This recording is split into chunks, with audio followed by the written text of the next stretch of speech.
হযরত মুহাম্মদ মুস্তাফা সাল্লাল্লাহু আলাইহি ওয়াসাল্লাম বলেছেন, সূরা ইখলাস, সূরা ফালাক ও সূরা নাস এই তিনটি সূরা সকাল ও বিকাল 3 বার করে পড়লে সব ধরনের অনিষ্ট থেকে নিরাপদ থাকা যায়। তিরমিজি শরীফ 2423। সূরা ইখলাস।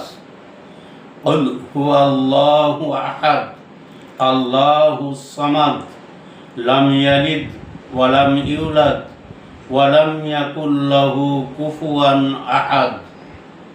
দ্বিতীয় সূরা হচ্ছে কুল আউযু বিরাব্বিল ফালাক মিন শাররি মা খালাক ওয়া মিন শাররি গাসিকিন ইযা ওয়াকাব ওয়া মিন শাররিন নাফাসাতি ফিল উকাদ ওয়া মিন শাররি হাসিদিন ইযা হাসাদ। সূরা নাস। কুল আউযু বিরাব্বিন নাস মালিকিন নাস ইলাহিন নাস মিন শাররিল ওয়াসওয়াসিল খান্নাস আল্লাযী ইউওয়াসবিসু ফী সুদুরিন নাস মিনাল জিন্নাতি ওয়ান নাস।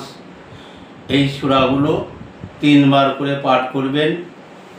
পাঠ করলে আল্লাহ তাআলা সব ধরনের অনিষ্ট থেকে নিরাপদ থাকবেন ইনশাআল্লাহ। তিরমিজি শরীফ 2423।